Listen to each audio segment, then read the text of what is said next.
Okay, folks, so we got to give a violent update on the market, and then for the main entree this lovely evening, I want to talk about something that's trading at about 83 cents that has some big catalysts ahead. I'm going to be breaking down exactly what it is, why it's relevant, what the catalysts are, and the pros and cons. And the only thing that I ask in return for all of this and all the work that Charlie puts into these videos is that you hit that ravishing like button, and also don't forget to subscribe either. Also, prices on ZipTrader will go up this week for the first time since launch. So if you do want to lock in lifetime access for the current one-time fee, make sure to go ahead and check it out. Coupon code still active. Okay, so saying it was a very nice day in the market today is quite the understatement. We've had a ton of dip buying this week, and it's only Tuesday. The market has carried on the overall trend of every single market dip being bought up very, very quickly. After so many false dips this year, the market has been trained over and over again to rebuy it pretty much every single dip. That said, if you're going to buy the dip on plays that you believe in when the market is selling off, make sure that you always keep in mind that dips don't have to recover as quickly as this one did. You should always train yourself to, yes, buy discounted opportunities, but not expect instant returns. Because there are going to be a lot of stretches of time where a dip does turn into a triple layer or a fripple layer dip. And because you never know exactly when those cases are going to come, you always want to be very, very strategic with how you buy dips. You do want to take advantage of discounts, but you don't want to spend yourself into an oblivion where you have a 3, 4, 5, 6, 7 layer dip and you don't have any chips left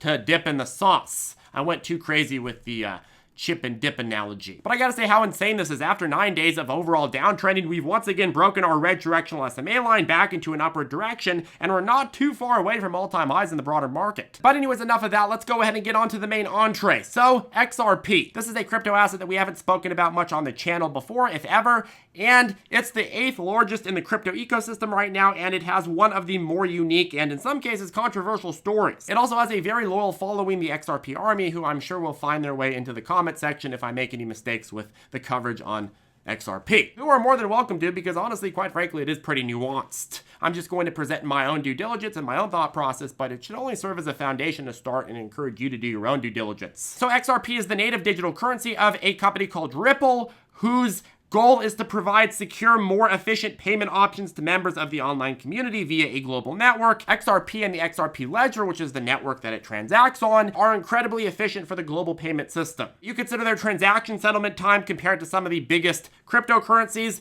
Bitcoin's at 60 minutes, Litecoin at 10 minutes, Ethereum at 2 minutes, whereas payments of XRP moving across the XRP ledger settle in at just about 4 seconds. In terms of stability, Ripple says XRP consistently handles 1,500 transactions per second and can scale to handle the same throughput as Visa. And from the perspective of payment processors, obviously this is a big stinking deal. To understand why it's so much faster than the other currencies, you have to understand the different types of systems here. With any cryptocurrency, you have to have some mechanism for verifying transactions in order for it to be a decentralized currency. Generally speaking, you see either proof of work or proof of stake. Bitcoin, for example, miner Mara mines for Bitcoin using little computers and servers that solve complex problems with their computing power and get Bitcoin as a result and a reward. Whereas with proof of stake, people take a bunch of their cryptocurrency and stake it in order to get a return. They're effectively locking it up in order to help verify transactions on the network and are rewarded as a result. Now with XRP and the XRP ledger, it doesn't have either of those systems. Each transaction is verified using many different individual validators who form a consensus algorithmically as to whether a transaction is to be approved or not. Under the system, it can confirm transactions much faster and with very minimal electricity use. But anyways, let's dive into the synopsis breakdown of this currency.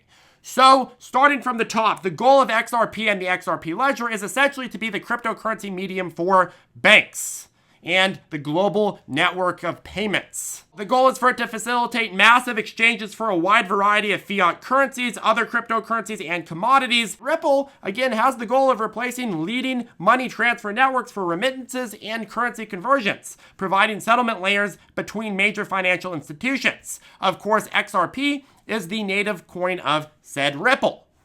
But most notably, Ripple is trying to be a replacement for the current inefficient SWIFT system. This is a system that we currently have in place that handles a large majority of the transactions that flow around the world. But the problem is it's pretty damn inefficient. It takes about 3 to 5 business days to handle transactions depending on location and currency conversions, which pairs, where they're going, so on and so forth, how many different banks they're traveling through, whereas the XRP ledger system can be instantly settled in 3 to 5 seconds. So what is the market potential here in a competition between XRP and SWIFT? Well, the US Treasury says the SWIFT system alone handles about 5 trillion per day in transfers, and by switching to using the more efficient Ripple system utilizing XRP liquidity pools, Ripple says that the banks can save 40 to 60% of their transaction costs. Let's say that you're based in the US and you want to send $100 to a friend in the UK. What do? Well, you go to a US bank, you say, hey, I have $100, I want to send this to my friend in the UK. What do? Well, they go and they use the SWIFT protocol, most likely. Processing times take several days, you pay high fees, and then eventually the money goes into your friend's account over in, say, London, and they get a certain amount of pounds minus whatever the transaction fees were and the conversion fees. With XRP and the ledger, the bank converts it instantly from dollars to XRP, and then on the other end from XRP to pounds. By using XRP as a bridge, you skip the entire processing step of the middleman. Even worse under the current system, for other country conversions, most currencies are converted into USD before hitting the final destination. For example, let's say an Aussie wants to send money to the UK, they will likely use a bridge currency to convert. The most common bridge currency is the USD. So for somebody who's in Australia trying to convert and send money to somebody in the UK, the bank may have to go and use those Aussie dollars,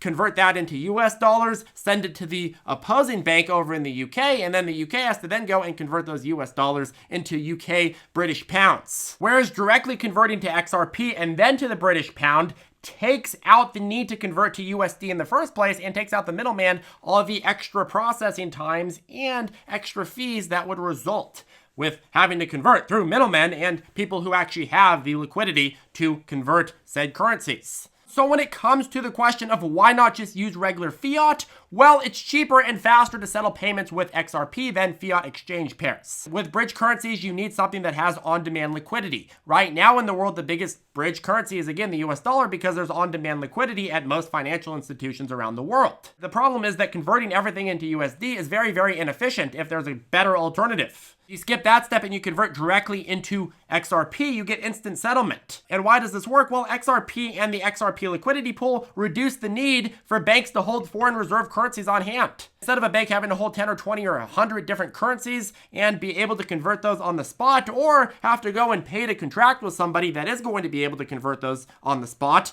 well, they can just go ahead and use the XRP liquidity pool. If you have two banks and one bank has Aussie dollars and the other bank has Bulgarian levs, well, maybe it's going to be very, very difficult to find a currency pair to trade with that. Maybe you have to trade that into US dollars or eventually into euros and then into levs. But with XRP, the Aussie bank can convert it right into XRP and the Bulgarian bank can convert it right into what? Bulgarian levs. You can see how useful that would be for uncommon currency pairs, but it also cuts down transaction times across the board dramatically and fees dramatically regardless of what you're converting into.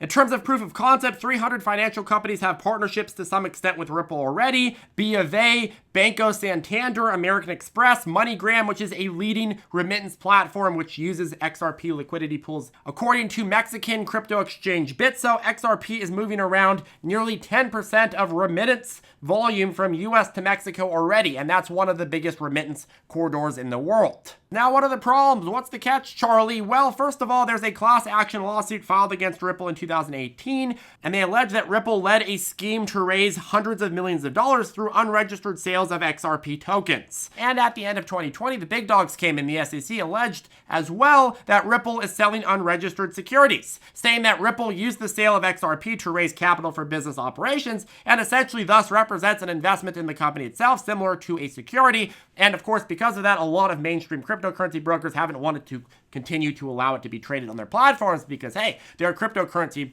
brokers, not security brokers. And of course, at the end of the day, the big uncertainty cloud that is holding XRP back right now is whether or not XRP is or isn't going to be found as a security. My take on this is it shouldn't really be considered a security. A security attached to a company means that you own a certain percentage of said company and you have a financial stake in what it's doing and what its results are. With XRP, you don't own any of Ripple, nor do you have any rights within the company. Ripple also doesn't have the ability to issue more coins. It just has a lot of pre-mined coins. Now, in terms of catalysts, XRP isn't traded on many platforms, but will open up again after the various lawsuits are won, or at least we get enough clarification on whether or not this is a security. Coinbase and many others, again, delisted XRP pending the result of these court cases. And so it's held back a lot of retail demand, and the minute that those reopen, you'd expect XRP to have a lot more capital flow into them from retail. Now, more importantly though, because this is a banking crypto, a big financial services crypto, it has a lot of huge adoptive potential if the lawsuits are won. And Ripple's CEO says the main case will likely end in 2022. If it's a positive result, that would open up the floodgates for many financial service payment providers to use XRP. And I think that it would completely change the game. It's very difficult to make a case for using the current SWIFT system when this system could potentially be a lot more secure and a lot cheaper and faster and overall more efficient.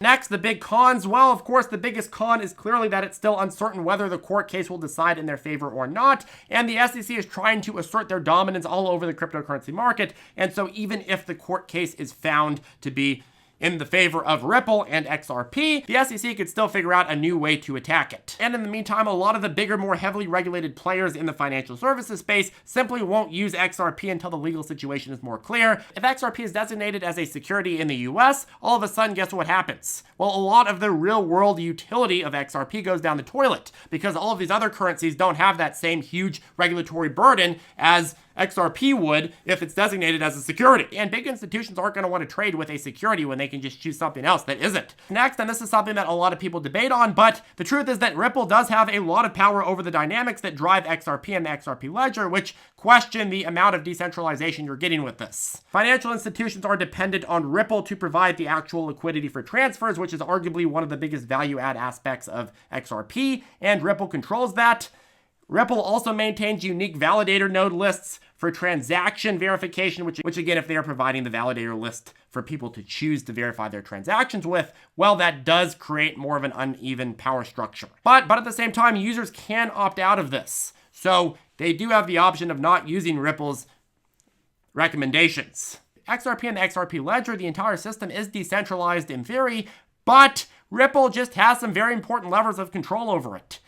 For example, the limit for XRP coins is set to 100 billion, but only around 41% of those have been released into the market so far. And thus, effectively, based on what they decide to do with them, controls the supply and circulation of, well, XRP. That, of course, always raises the risk of, well, what if they decide to do something that's not in the best interest of people who are holding XRP? However, it is crucial to mention that they did know that this is going to be an issue, and so in 2017, they put a large part, the vast majority of their reserve coins into escrow. And under the rules of the escrow, they only get access to 1 billion more a month, which means they only get control of the supply over time and get just enough to support their network utility. In terms of other things to talk about, it's also true that a lot of the large financial institutions that work with Ripple don't use XRP at this point, but arguably they would for increased efficiency, especially at more mature levels. It's just that at this point, we need to get through this case FUD, and we also have to get through this overall early development FUD. Okay, lastly, some big things to keep in mind here. Misinformation on XRP is rampant. Hopefully I wasn't spreading any misinformation with this video, but sometimes there are things that I can miss, certain points that I should go more into in videos, and you can let me know if I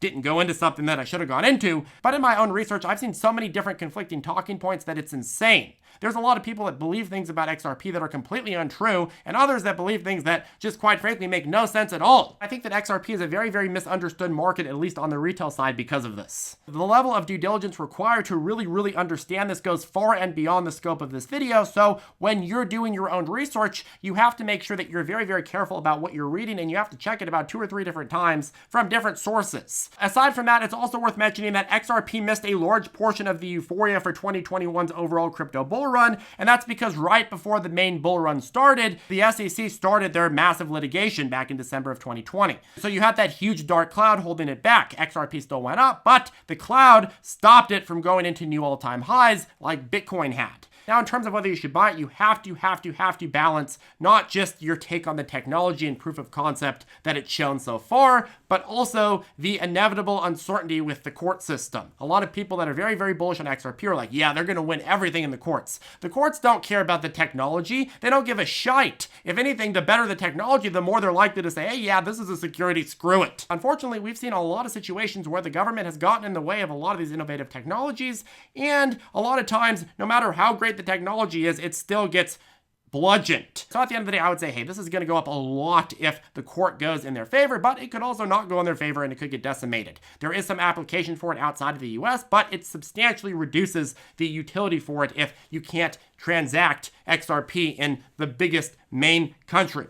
But anyways, folks, that caps off the video. If you have any questions, feel free to reach out to us below or join us on ZipTrader Circle. If you're looking to join us at ZipTrader U for lifetime access to our step-by-step lessons, our private chat, our daily morning briefings, as well as our price targets, well, I'll go ahead and put the link to that below. Prices for ZipTrader U will go up this week, and of course, our coupon code is still active, so now's a good opportunity to check it out if you haven't already. If you're wondering what broker to trade these stocks on, well, we like to send new traders over to Webull, and we'll put a link to Webull down below as well. You'll get 2 free stocks when you sign up and deposit with our link below. Have a good one, and I'll see you in the next video.